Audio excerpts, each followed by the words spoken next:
Olá pessoal, boa noite, sejam todos muito bem-vindos ao meu canal. Pessoal, eu sou a Tati.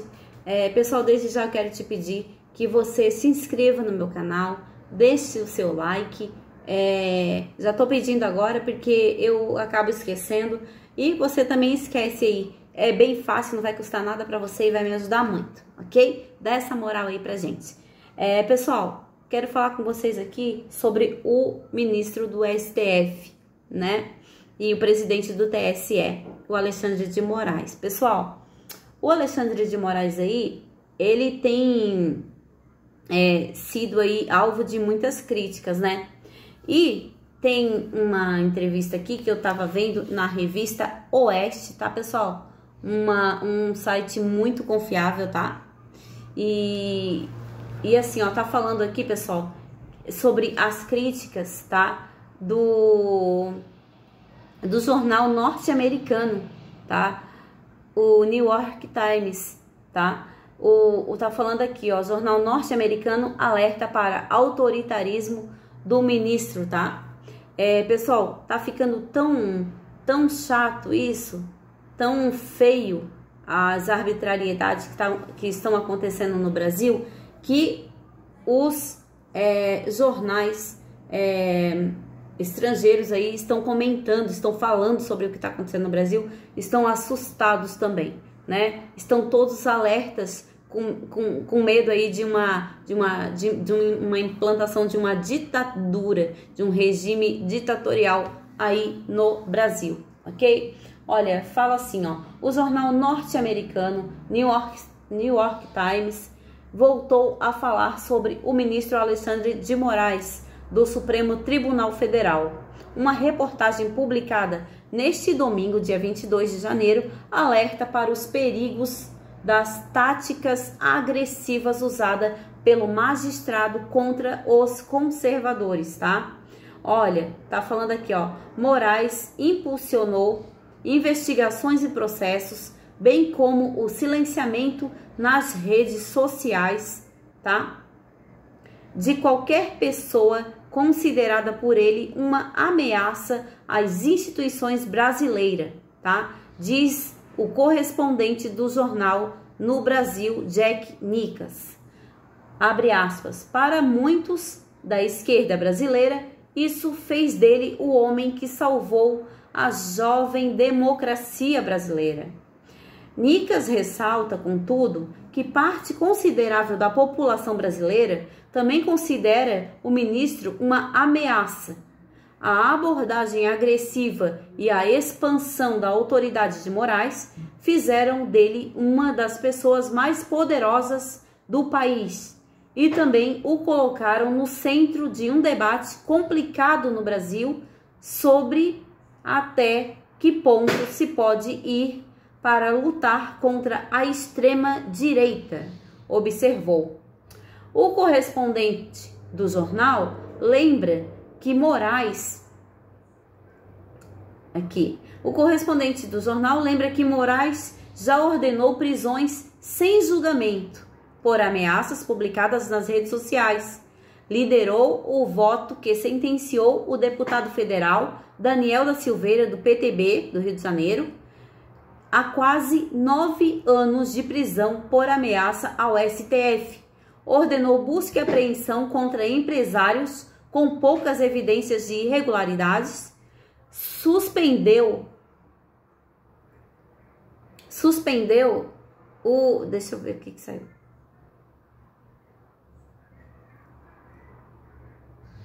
Deixa eu ver aqui que saiu só um pouquinho, pessoal.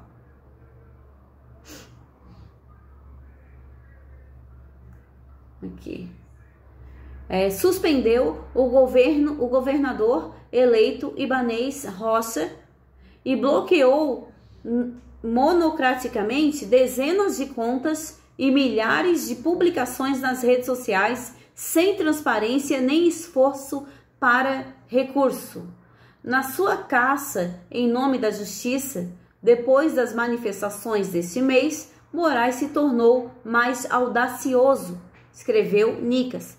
Abre aspas, suas ordens para banir vozes influentes online se proliferaram, suas ações se encaixam em uma tendência mais ampla da Suprema Corte de aumentar o próprio poder.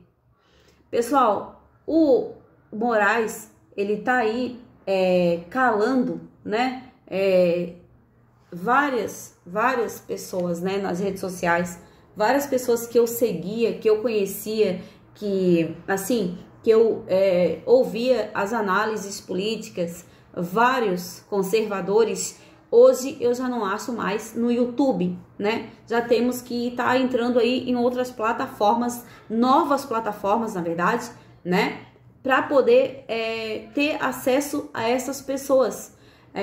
Parlamentares como Carla Zambelli, Bia Kicis, o Nicolas Ferreira, muitos outros, o Gustavo Gayer, foram aí censurados, né? Pelo ministro, né?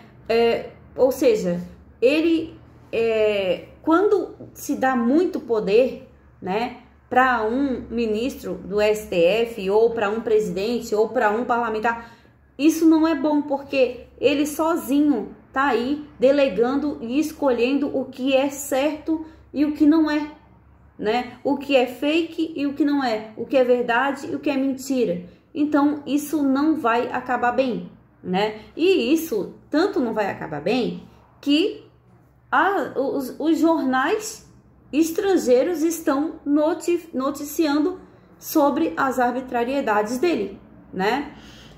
Não só os jornais estrangeiros, mas os locais também já estão começando a ficar assustados com essas arbitrariedades, porque são muitas, né? Uma coisa que começou lá nas eleições e se estendeu e está aí até hoje. E quem vai conseguir tirar tanto poder?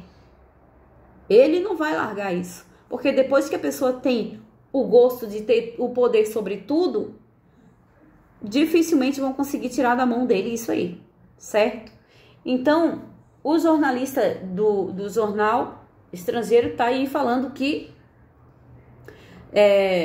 foi dado muito poder a ele e ele está aí se aproveitando disso, né? Olha o que ele fala aqui ainda, ó. As ordens de Moraes para remover contas não especificam o motivo.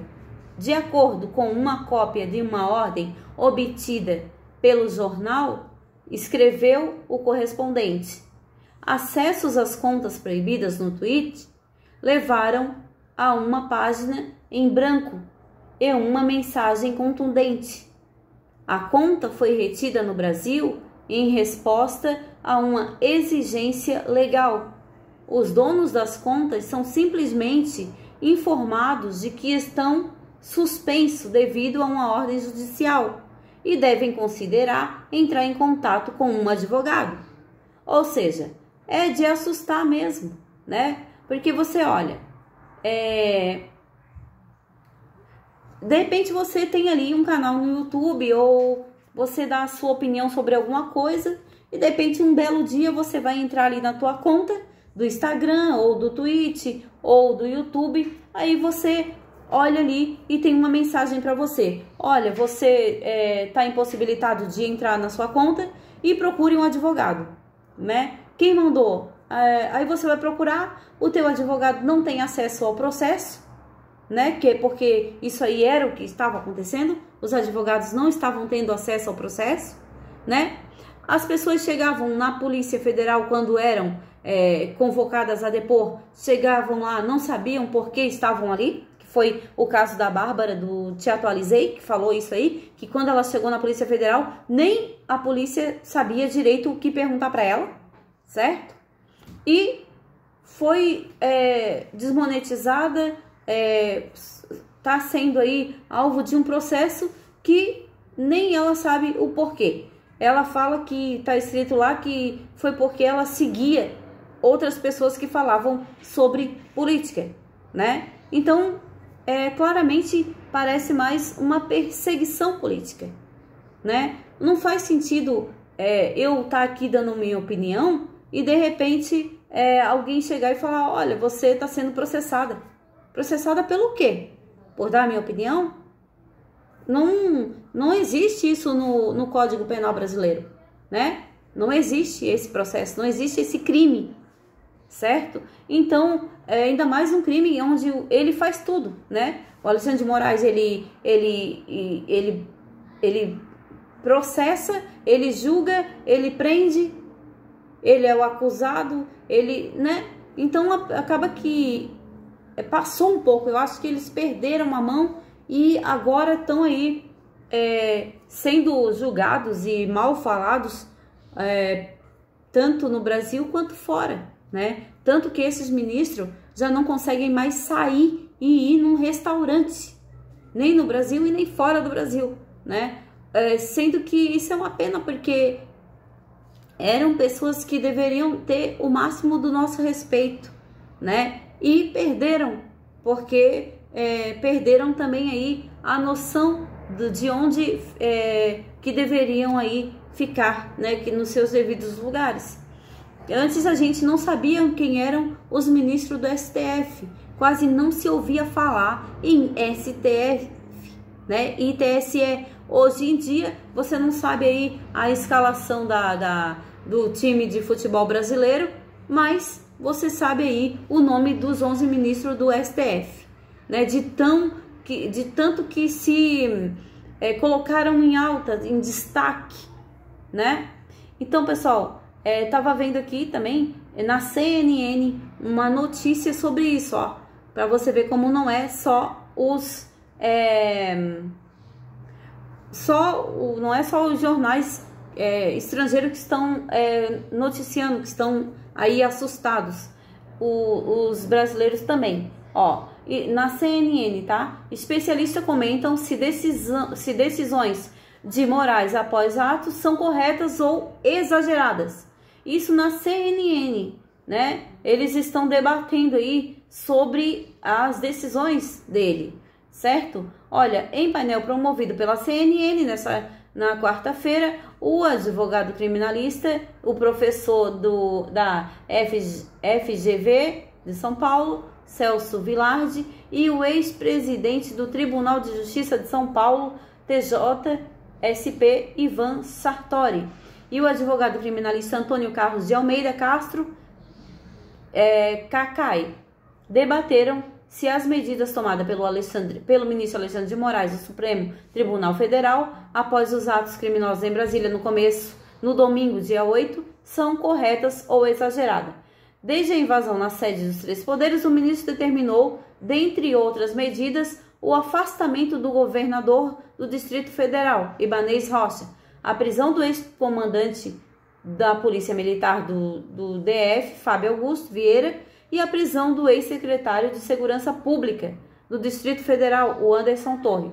Os especialistas concordam com a necessidade de punição aos envolvidos nos ataques em Brasília, mas discordam sobre algumas medidas tomadas por Alexandre de Moraes. Então, pessoal, tá aqui, ó.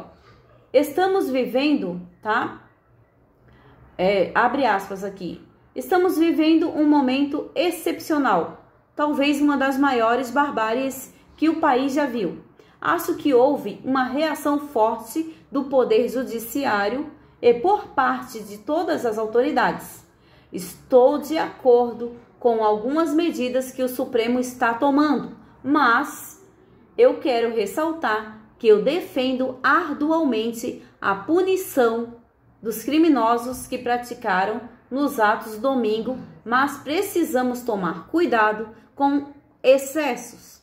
Eu acho que não é cabível a aplicação da lei antiterrorismo, porque acho que ela não se aplica aos fatos ocorridos no domingo.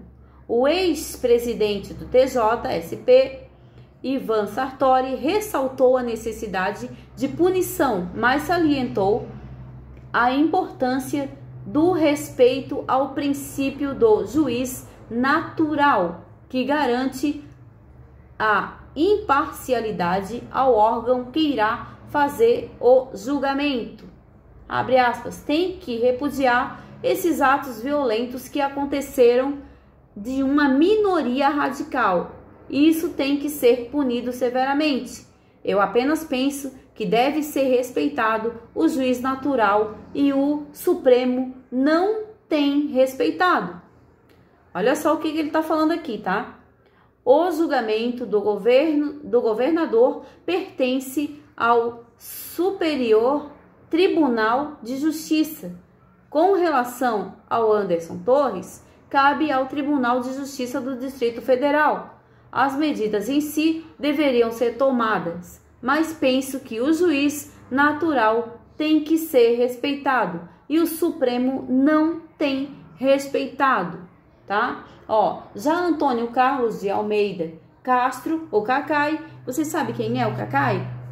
O Cacai é o advogado ali do Lula, né? O Cacai é aquele camarada que emprestou a casa aí em um grupo de pagode para comemorar aí no dia aí da eleição, da posse do Lula. A festa foi aí na casa desse tal de Cacai, certo? E até ele tá aí julgando, falando mal das arbitrariedades aí do Alexandre de Moraes, tá?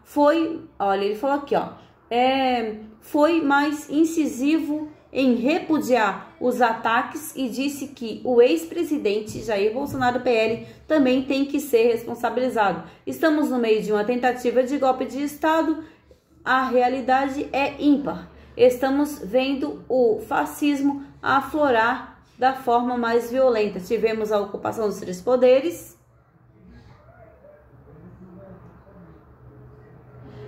Felizmente estamos dando resposta correta. O Supremo e o ministro Alexandre de Moraes. A história vai fazer justiça, né?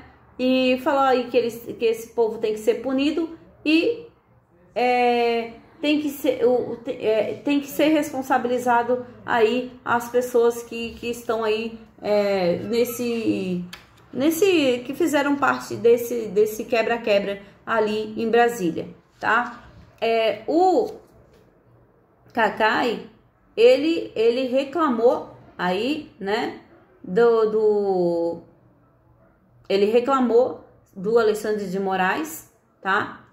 Tá falando aqui, ó, no Correio Brasiliense aqui, ó, arbitrariedade, diz Cacai, sobre operação em escritório de advocacia do Ibanez, tá? E ele tem falado aí sobre as arbitrariedades do Alexandre de Moraes, tá? Então, pessoal, tá todo mundo de olho aí sobre o que tá acontecendo aí no Brasil, né? Sobre essas arbitrariedades. É lógico que tem que ser investigado, é lógico que tem que ser punido quem praticou esses atos, né? Mas cada poder tem aí o seu papel, cada poder tem as suas prerrogativas e quando tenta usurpar o poder do outro, acaba não dando certo, né? E aí vira aí esse estado de exceção que é o que a gente está vivendo hoje no Brasil, onde o Supremo Tribunal Federal, na verdade, não é respeitado, ele é temido, né? Isso aí é bem diferente, né? Então, pessoal, essas aí as notícias que a gente tem para agora, tá? Eu quero reforçar e te pedir, não se esquece aí de se inscrever no meu canal e deixar o teu like e o teu comentário, ok? Pessoal, tenham todos uma boa noite e fiquem com Deus.